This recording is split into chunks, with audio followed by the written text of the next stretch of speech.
Welcome to another episode of A Come Together.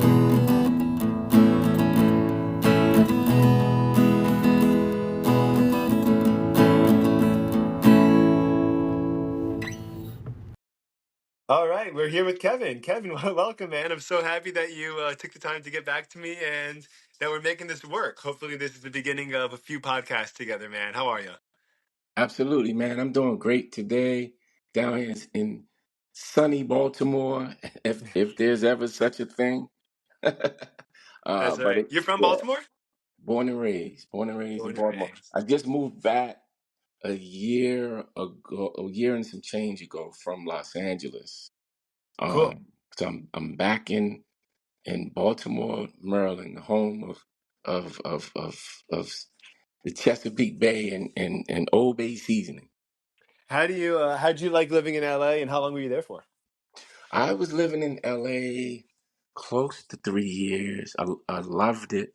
I loved everything about it. I loved being that close to the water, the mountains, um, yeah, all the beauty that that God has given us. Yeah. 5 minutes away. Yeah, it's amazing, isn't it? I lived in Seattle, Washington for a little bit, and I felt the same way as the same descriptions. Like, there's so much beautiful nature all around this great city, and it just takes 5 minutes, and like you feel like you're in a different universe. Absolutely. Yeah, yeah. So, how does it feel to be back in Baltimore? It feels great, man. It feels great to be around family. It's always great to be home. I love to travel and I love to see the world because just before I landed in LA, I was in a place called Tucson, Arizona. Sure.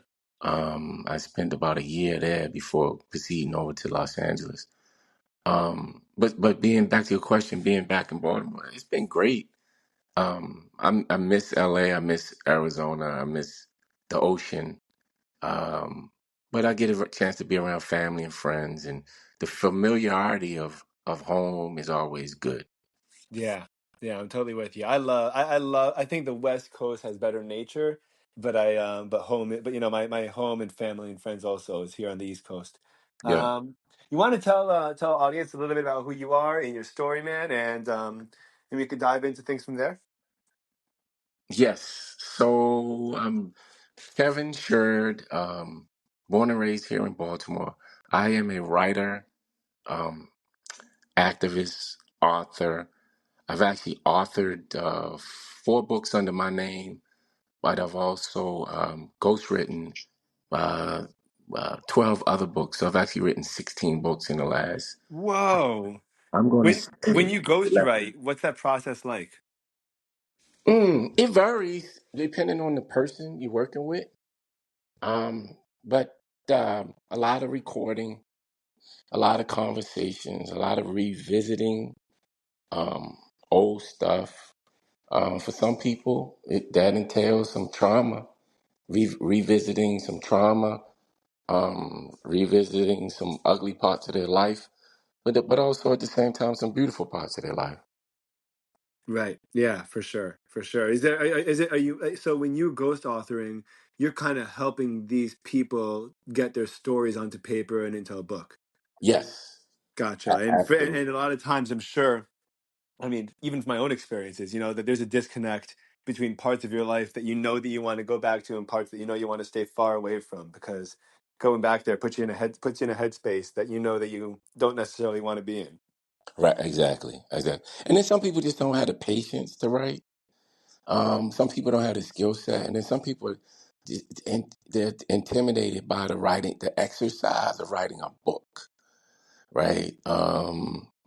And I always tell people like, look, everybody's got a story. I don't care who you are. If you're a politician in New Jersey or you're a farmer in Kansas that wakes up 4 o'clock in the morning to plow the cornfield, like everybody's got a story. It's a different story, and it may or may not be a story that you're interested in, but nevertheless, it's still a story, and everybody has one. Definitely, definitely. So you're a writer, activist, author, ghost author. Have you always been a writer? Has writing always come easy to you?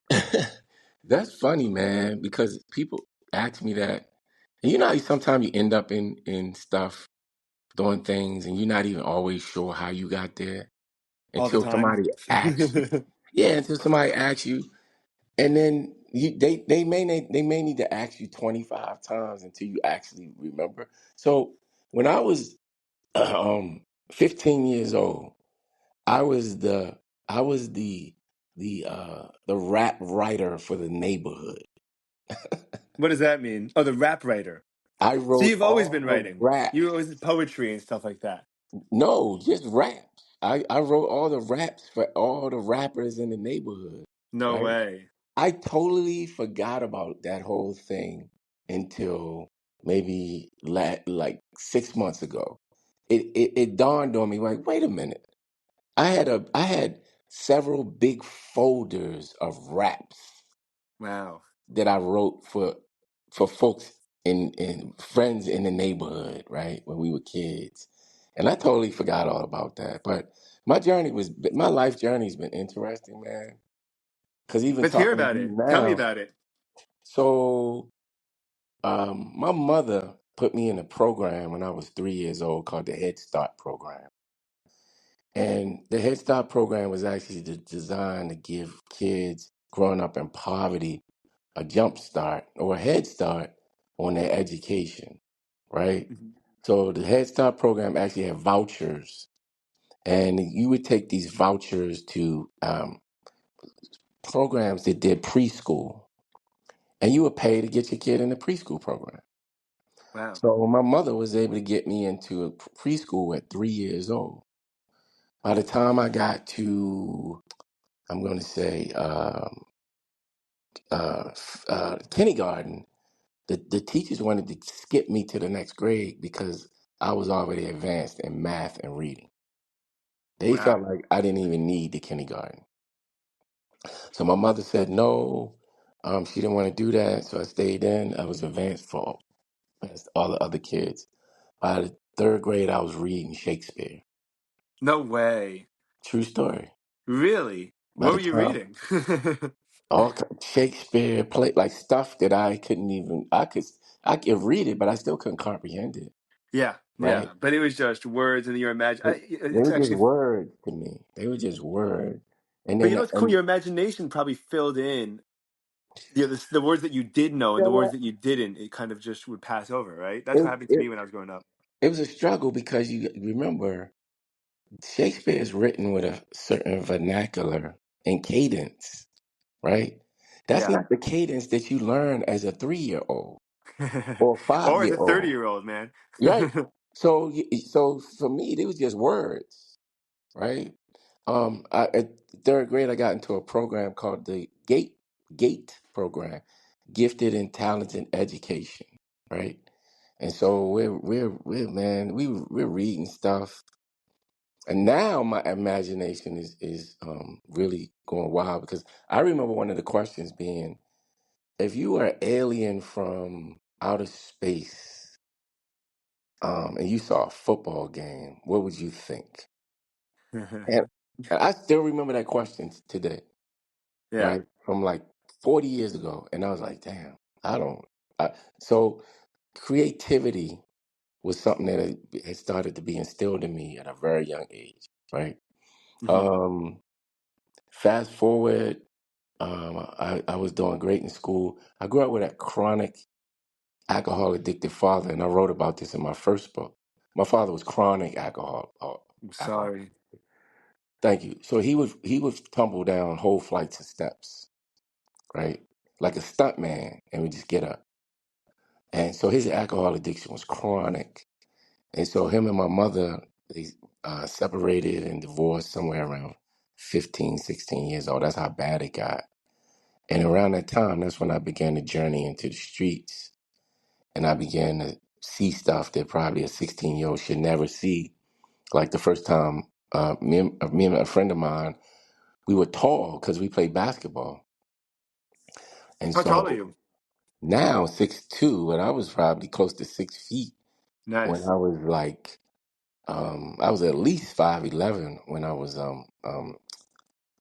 probably around 16 years old. So we snuck. We used to. He would tell his mother he was staying over my house. I would tell my mother I was staying over his house, and we would actually go to a club. And mind you, we were tall. We were tall Mm-hmm. kids, so we could get into this club. And then one night we're in the club. This is probably like the fourth or fifth time. Music is playing.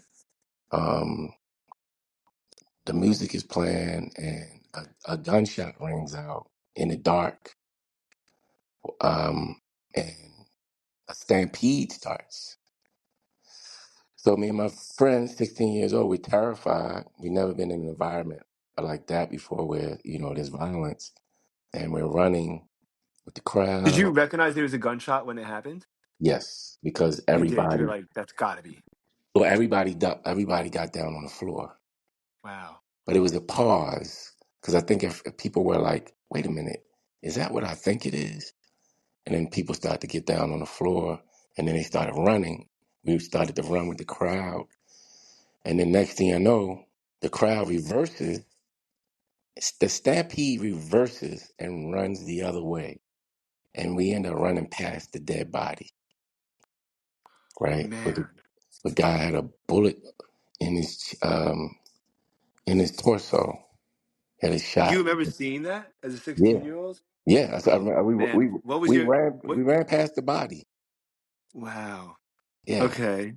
And then What was your process? What did you like did you know what to do with yourself? Like what were you thinking? it happened so quick, and then it was such a shock Mm-hmm. because, and then I remember reading in the newspaper the next day that he died. Um, Wow. so that was the first instance, and then short time after that, with my father gone and me journeying to the street life, and then I began to meet guys in the street. We grew up in poverty. Now this is an era where like Jordan sneakers has become a big deal, but Sure. it's even a bigger deal when you can't afford them. And so that led to me started selling small amounts of marijuana, which led to selling small amounts of cocaine, which led to selling small amounts of heroin, and that whole thing evolved into something that I never never had expected. Right Wow. now, This all at 20. 16 still. Or how long is how This over is how this long is how rapid progression. was this how rapid was the transition It was from, it was quick. cannabis to coke? Yeah? It was quick. It was probably 6 months, a year, something like that. It was quick. Gotcha. It was quick, and we still had no idea. It's funny because sometimes people think like young people or any folks that are involved in this stuff, they don't take into account like um, it's even new to these folks. Like it's new to that person that just got into this situation or this business or whatever you want to call it. It's even new to them. So Yeah. they're learning. There's a learning curve as well, right? Yeah. Yeah. Because they don't teach this stuff in school. You learn it on the fly. So fast forward, I'm in the 12th grade. My grades are doing terrible now because I'm more focused on the street life than classwork. And I dropped out of school at 18 in the 12th grade and pursued the drug business. At the time, I had like four guys working for me at 18 years old. Wow. By the Did your mom know time, about this? yeah, but yes and no. She didn't know certainly didn't know to the extent. She knew Gotcha. something was going on.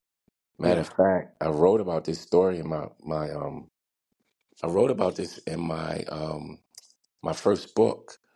We were one day we were getting ready to get evicted, and the sheriff had come to our house. I was about 17, and they had come to the house with a bunch of other like maintenance people to evict us and start sitting our furniture outside.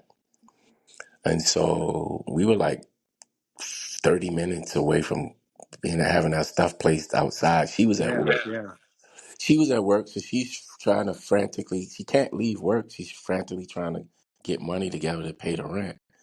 And I had a shoebox full of weed and money in the bedroom. And so I came out with like, I can't remember, a couple $100, I believe. And I added to the money to pay the rent. And I remember my mother saying, "Where did you get that money from?" And I lied and said I'd saved it, like, because we also used to cut grass and shovel Hmm. snow and rake leaves, right? Sure. For to make make a couple bucks. Yeah, sure. Yeah. I do So that too. so I think she started to get a wind of it. But then she's also working three jobs. So Wow. she leaves at 6 o'clock in the morning. She gets in at I guess 5, and then she goes to a second job at 6 to 10, and she's getting in the house at 11. So how do you keep track of a kid that No, you can't. You you, can't. you can't you can't, and that's the reality of it, right?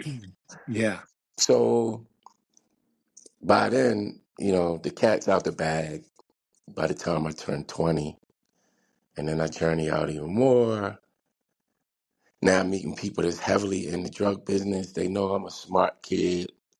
They figured at least that part out. Are you Uh, restricted to Baltimore, like, or to yeah, a particular neighborhood, or are you expanding outward?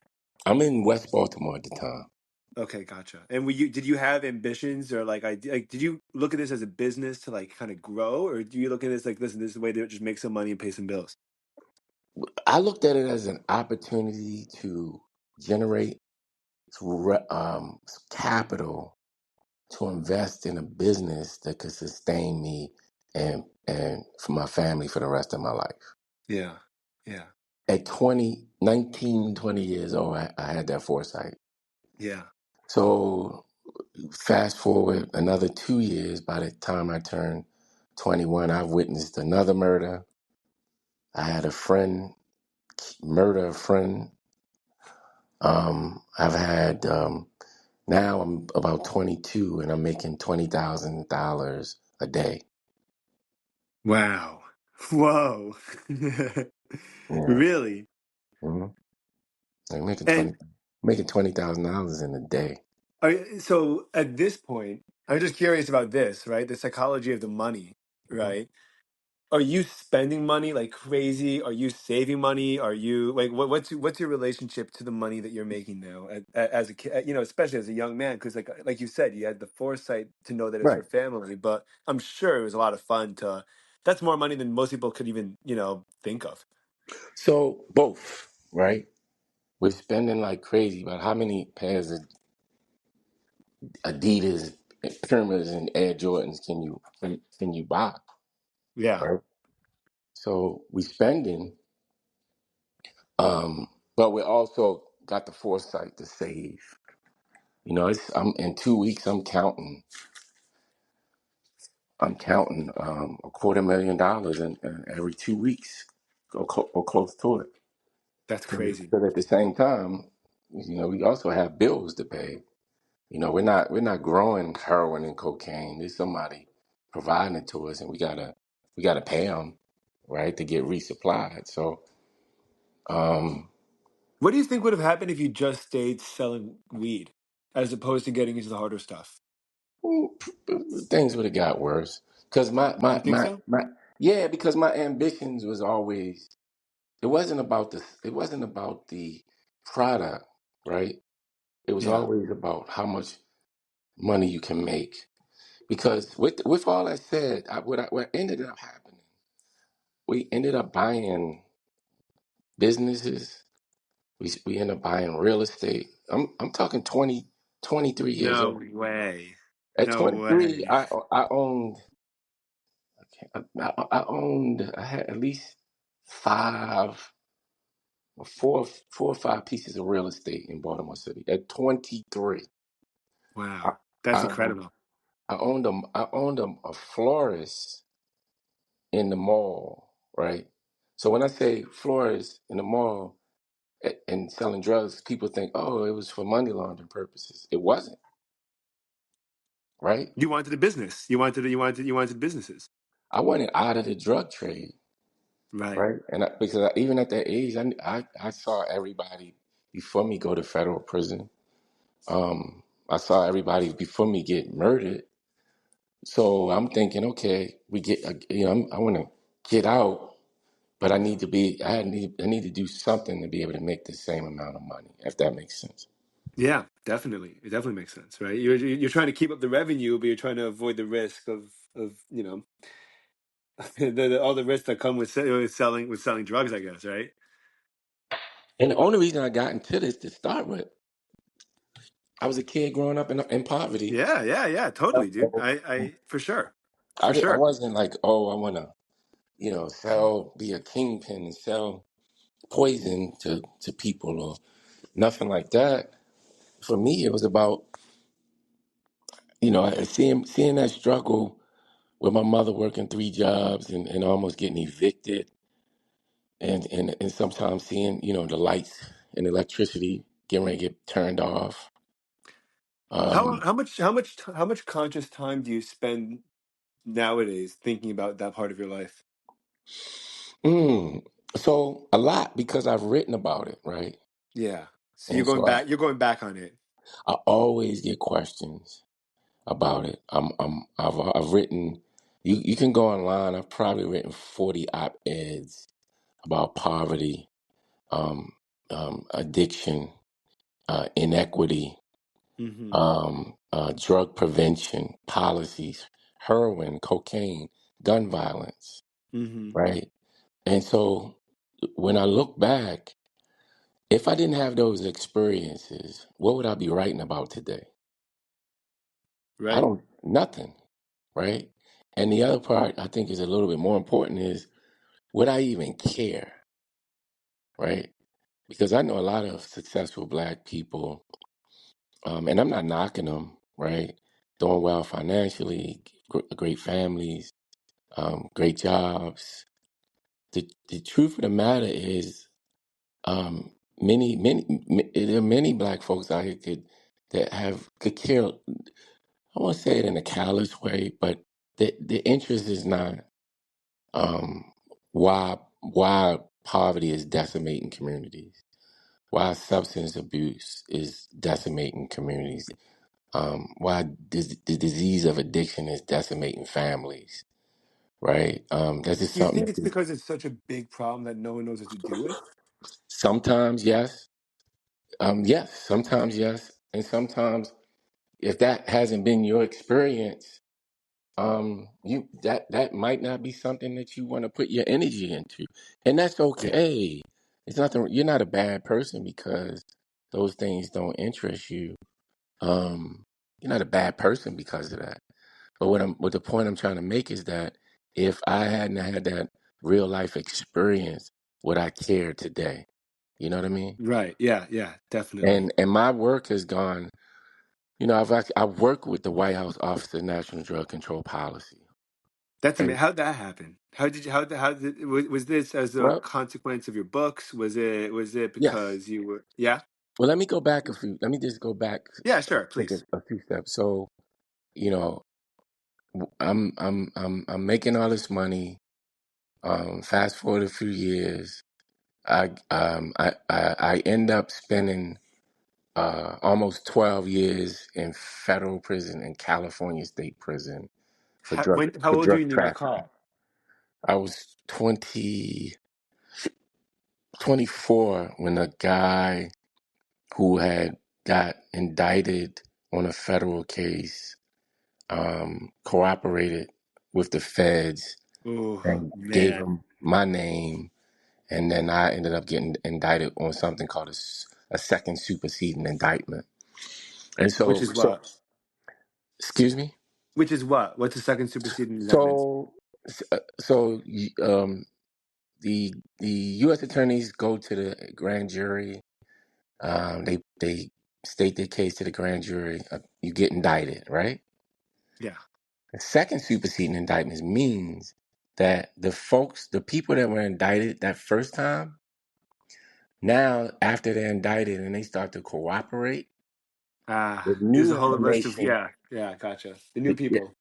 with the new information, the government takes that goes back to that same grand jury, and they get what's called a second superseding indictment. Couldn't you say that the jury would be more biased in that case because they've already been, experienced to a case, the exact same or a very similar case prior to that, or does the government look at like a continuation of the same case? It's a continuation. I gotcha. Uh, So you got snowballed in with this other guy. so I end up in that situation, and What was your then reaction? What happened at the time? Were you expecting it to happen? Were you shocked? Were you like, I was it was shocked because inevitable? I was shocked because these guys supposedly had this this tough guy persona in the streets. But when it came time for them to carry their weight, and so that whole thing is just a fantasy anyway, man. Um, and What? Like, excuse me if I what's the don't like fantasy? the whole tough guy in the street stuff and Yeah. loyalty and trust. I can look at the John Gotti Sammy the Bull case, right? Mm-hmm. 23 murders and now you're a government witness. The issue, the bigger issue is that young kids get involved in these situations and they adopt this fantasy of tough guys and loyalty and trust. And it's the reality is there is no loyalty in the streets. There is Mm-hmm. no trust in the streets. Zero, right? And the whole tough guy persona is just a um toxic masculinity, right? But then when a guy ends up in some trouble, he turns into something totally different. But when you're young, you don't understand those things. And that's Yeah. why having a father is important. That's why having a good male role model is important for young boys. Um, a male role model that can help him and navigate these spaces and understand this stuff. I could have been a lot of things in life. I'm a writer now and a very successful one. Um, but I had to journey through a short life of crime and then 12 year over a decade in prison to get where I am today. But let me go back to some of your other how we got here. Wait, When I was yeah, in real federal. quick. I'm sorry. I'm just at this point that we're still up to in the story, and like you mentioned, the father figure. Were there other role models that you had at this point? Growing up from the 16 to 23, Mhm. 24, that you would Oh yeah. look up to, that you felt was like that kind of positive figure in your life, Yes, but they all were involved in bad things, sure. But there right? were people that you look up to. They were the people I looked up to all the wrong people, and I I got see. advice from all the wrong people, right? I gotcha. A, Yeah. a best example I can give you is the I think it's called the Bronx Tale, right? Okay. You remember the movie The Bronx Tale? Yeah. Sure. Yeah, with Sonny and the kid, and that's what I'm talking about, right? Yeah. You certainly have admiration and even affection in those relationships, but is that the best information? Like, is that the information that I need? Right? Trust no one, right? Well, if you can't trust no one, then you're probably in the wrong environment, right? Yeah. Definitely. So yeah, exactly. So I had those folks, but I don't think, I remember I was taught how to cut heroin at 16, 17 years old, right? Is that like a good skill set that you want to do a 60? Of course not. So yeah, those folks are around, but sometimes you're not young enough to tell the difference, right? The Yeah. guy tells you, man, I love you. You're a great kid. I love you. And you hear those things and you're like, okay. We need that. We crave that. We crave, We and want that so badly. that's what people don't. It's so much psychology associated with all this stuff. You know what I mean? It's so Yeah. many layers upon layers upon layers. And that's not even throw in the trauma, right? because no doubt in my mind, when I saw a 16-year-old, at 16 years, I saw a guy murdered. That stuck with me, right? And I know I'm a Yeah. little bit all over the place, but I'm gonna just give you an example. No, no, no. I We're all did good over not. here. I hated. I hated going into clubs after that. Right? I I don't hated, blame you. and I never understood why until I became an adult and I got into therapy. So that's a whole nother conversation. But Oh yeah. I never understood like why did I hate clubs? Well, the darkness, the loud music, right? This the loud sound of music. Of course, you're gonna hate a club after that. Let me just get back. So, spending almost 12 years in prison, the thing that I'm gonna use the term "save me" was that I took college courses in prison. How did you decide to start doing that? I just realized I would see it in front of my face. I would see guys hustling with books and bags and headed Were to there a lot of them? It was was it yeah common? yeah it was common. It was common. Wow. It was common. And I gravitated to it. But I also knew, my mother would also always preach to me about education, always preach to me about doing the right thing, always preach to me about making better choices and having better quality friendships. So even though I didn't do it for years, it was still Right. The values were still in your head. yeah. So when I saw college. And the other part too, it's not like you got a whole bunch of other things to do in prison. It's not like you're Right. busy. So yeah, I took college courses and I ended up falling in love with it. I mean, Really? What kind of courses were you taking at the time? I was taking business management and Cool. like accounting 101 or accounting one and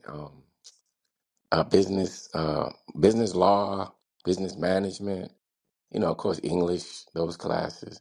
But I just remember the business classes. I loved them because I started to run across terms and techniques that I actually was using in the streets of Baltimore. Yes. Yeah, which was crazy to me at the time, like target marketing, Yeah, sure. right? And I'm like, damn, this is stuff I was actually already doing before. And now I'm learning that, okay. So I love the classes. The professors were great. They would come in from the outside in the evening around 6 and they would teach the classes. And yeah, Are there any professors that you're in touch with still? Anyone no, that that you were particularly fond of? no, not now. I was with one. He was actually, it wasn't a professor, he was he's a department head at education. And when I was in California, and I actually used to call him and just, I don't know why, but I would just call and check. And then ended up calling and found out he had died of brain cancer. Oh What was man. the professor? He was an Asian guy, so it was either Professor Wong. I think it was Wong, the nicest guy you ever met. He ran the computer class, the computer program, the computer classes in the prison in California. And I loved the computer classes because I knew they would these learning how to use these computers was preparing me um, to get released back into the community, right? Yeah. Because it was a magazine I was subscribed to when I was in prison called Wire Magazine, and it talked about computers. It talked about the internet. I remember the term they were using back then. It was like the internet superhighway, and I Yeah. was like, They shit. weren't wrong, huh? Yeah, and I was like, super high. Where the hell does this highway go? Like it was, it was just like, and like looking back now, um, that was the best decision I ever made was to educate myself in prison So when I got out here, I had tools that I could use to earn a living. And it's as part of my even my writing today, I remember having access to computers and you're actually learning how to type. Yeah. Small stuff like that, man. Fundamentals, basic stuff that I still use today. Even just the functioning of computers or just understanding technology and as a whole, it actually started in prison because I remember professors saying stuff like, yeah, well, the world, you're in here, the world out there is still Still advancing. moving. Yeah. Did you Yeah, think about that a lot? I was actually going to ask you about that. At a any lot. point over those 12 years, do you think, were you nervous to go back out? Absolutely, absolutely. And I think the more I read about it, the scarier it got.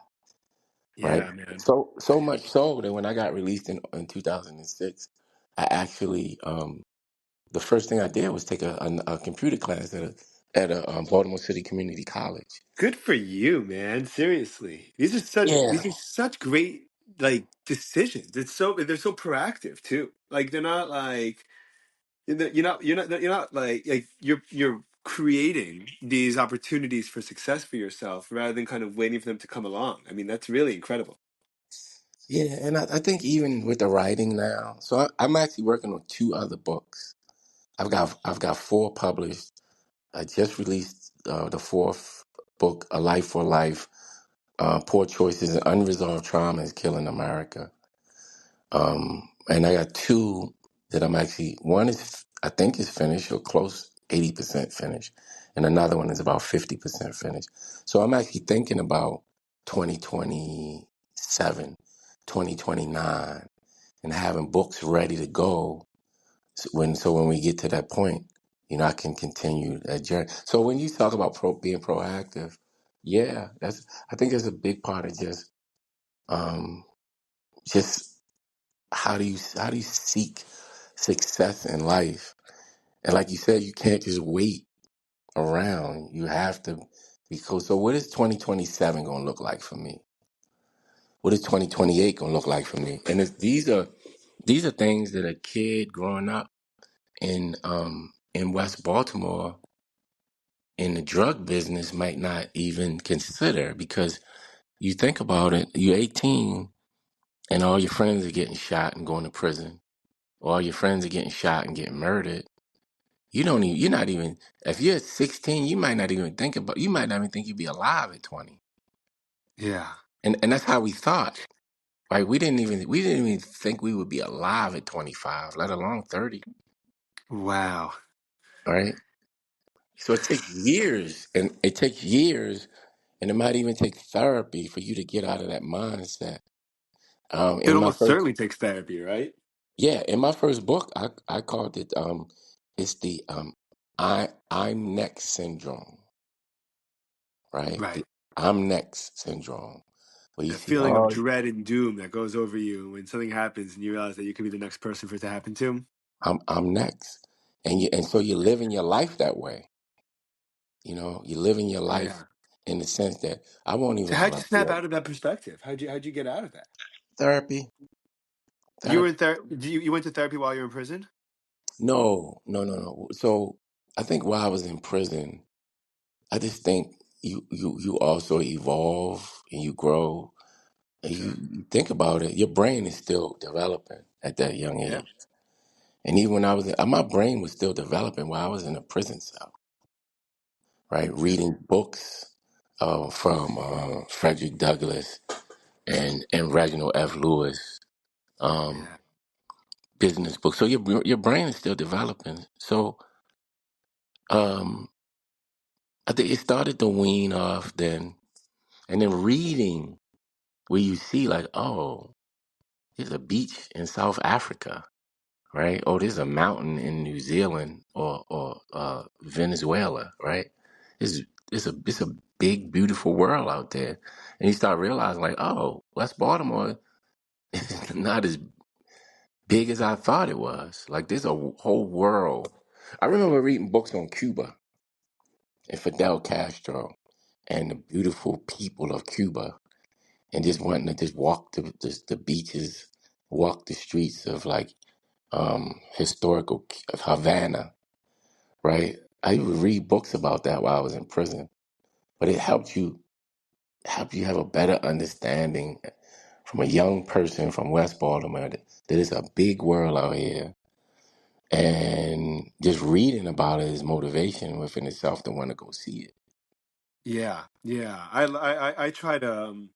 It's funny because I teach high school English part time, and one of the things I always like to do. My students are like, "Why am I learning this? What does it really do with my life?" I'm like, "Forget about that for a minute." I was like, "Just the fact that you learn that something else exists out there, that's what's valuable. You know, just the fact that you like know that something new exists and your brain creates that space for something other than what you know in your tiny little world exists. Like that's what's the valuable part about learning. You know, like okay, if you don't use it in the future, you don't use it in the future, but at least you know it. At least you can think of it. At least you can use your imagination and creativity and associations, and do something with this. And without that exposure, how are you going to do that? You know, Yeah. Yeah, I agree with you 100%. right? 100%. Yeah. Yeah. So all that reading was amazing. Do you still read a ton? Man, if I could show you what's sitting in front of me right now, I'm in my office. I got about 100 books. Um, Wow. and you know what? As a writer, you do a lot of research, and so I research so much that sometimes you literally your brain hurts, right? Yeah. Because if you wanna write about civil rights, I'm telling you now, you better do some research, and you Got a better lot of like homework to do, right? you got a lot of homework to do so you don't sound foolish when you're having these conversations, right? If you want to write about the issue of substance abuse prevention and mental health and all, you better be willing to do some studying. So I'm an avid like research. I spend about 60% of my time researching and about another Yeah. 40 writing. I Um, believe that. I believe that. I mean, the research takes up way.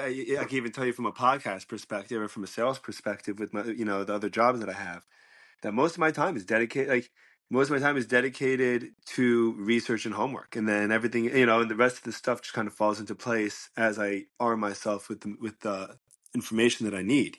mhm. But that's the real valuable part is familiarizing yourself with the waters you're going into. Yeah, yeah, yeah. I mean, you better be willing to. And a lot of that, man, is also I just learned years ago that if you're gonna be putting yourself out there, at the very least, you should know what you're talking about because credibility matters. Hmm. But also, you don't want to be putting inaccurate information out in the world, right? If if um if you're writing a book on whatever it is, say it's sports, right? Sure, Techniques in tackling on the field, right? For some kids. You want to know, you want to provide good information so these kids don't go out there and end up getting themselves injured or hurt, right? sure, So that goes even if you're talking about other stuff, like addiction, um, um, um, um, the causes of violence in communities, um, sure. diversity, equity, inclusion. If you're going to talk about these things, or excuse me, if you want to write about these things, at least you should know what you're talking about. Yeah, I think that in addition to, I think it's impossible for anyone to really have the answer because a lot of this stuff is also personalized and subject to, you know, the person, the background they're from, their history, their genetics, Yeah. all that stuff that like it's especially if you're going to talk about something so diverse like addiction, right? Hmm. There's so many different types and so many different causes and roots, and like you could speak. And I think one of the most beautiful things is when people kind of speak from their own experiences and other people relate because you accidentally, you didn't even realize, but you just shared and set off a spark in someone's mind that they didn't even know that someone else had even also exist. Like it was a lonely, scary, isolating world for them, and then they find out that someone else experiences it. Great. That really that's a beautiful thing. But you know, I think that there's going to be a lot of times where when you're putting out information where it's relevant to you and not to necessarily everyone else. And I think that people have to also be aware of that. You know, like I have to be aware that when I, you know, I mean, you know, you know, when I'm talking to my sister, you know, just the fact that I'm a firstborn, oldest, you know, son, you know, and she's the third in the family, and everything about the way that we grew up was just, you know, different in terms of our relationship and dynamics. Like she, you know, I can't tell her how she feels. You know, I can't tell her, you know, what, you know, I could tell her what my experience is and hope that she can understand and relate. But I wouldn't think that, you know, I wouldn't, you know, I wouldn't. I'm very skeptical to kind of have one explanation for almost anything. You know, Yeah. No, that's true. I think where it gets complex is that so math tells the truth, right? sure, Like, 2 plus 2 is always going to be 4, right? right, right, And to some degree, science is the same way to some degree, right? sure, Um, but also, I think often sometimes as well, it's in the context of an opinion, right? Um, I think when you're writing and you're expressing, you got opinion. You got to be real clear about I'm expressing an opinion about a subject, because I'm not gonna sit here and act like I've always got everything right. right. I What think I it's very can important say, to say, hey, man, I'm saying this as my yes, opinion. You know, this is my experience with this. Right? Yeah, you're yes, right. To not state it as an objective fact, but yeah, to put it into the context of, hey, this is my life and my, you know, my experience. Right, totally. I'm totally with you on that, by the way. That's a great point. what I can say for 100% certainty is I've always put in the effort to to search for the answers. You know what I Right. mean? I've Yeah. always put 100% That's the effort beauty in taken life. for the. That's the fun. Yeah, yeah, yeah, absolutely. And that's the beauty of also. So right, but even because you're in search of, that don't always mean you found it, right? But you do, because there are people out here that write and take shortcuts, right? And don't source material all the time. But just from a writing perspective, I just put a lot of effort in just trying to um I call it corroborate things. Sure. You know what I Yeah. mean? Yeah, definitely. And again, have I always got it all right? Probably not. But I've always, but 100% I put in effort. Um, Definitely. I remember, man, my first literary agent. She told me, she said, "You when you die, these books still gonna be on the shelf, and It's true. people still gonna read them." And They'll probably read more of them after you die. You know, that's the rule with the artists, right? Excuse me, you're most valuable after you're dead. yeah, so yeah. Well, yeah, I don't know how much it's gonna help at that point, but Right. I know that's the tragedy of it. That's the tragedy of the artist. yeah, it is. Um, man, I think we're just about the 45-minute mark, right? Yeah, we are. So I think there's an awesome introduction to the conversation. I think this is a Okay. perfect part one. I hope that in a couple of weeks we'll meet. We'll do part two in person with some video. And Kevin, man, I just wanted to say, first of all, I think that anyone starting this is going to be like, I can't wait for part two. You know, right away. But thank you so much for the time, man. Thank you for, dude. I'm so impressed, you know. And you ever think, you know, one of my favorite, impressed is one of my favorite words because it means like you left an impression. You're like pressed against someone and like making a tangible difference. You know, Yeah. like hearing these you know, hearing your stories and hearing this conversation is is impressive to me. You know, it sticks with me. And I really look forward to continuing meeting you, man, and to continuing the rest of the story and talking about a lot more things: psychological therapy, you know, reform, advocacy. I want to look. We're going to talk about all that kind of stuff. But I think this is a beautiful way to start it. Thank you so much, Kevin. Yeah, absolutely. And so when we start off next time, let's start off with the White House office. Make a note: White House Office of National Drug Control Policy. You got it, man. And Awesome. Kevin, I appreciate it. Thank you so much, man. Have a great weekend. We're thank going to you. be in touch. All right. Okay, talk soon. Bye. All right. Take care. Bye.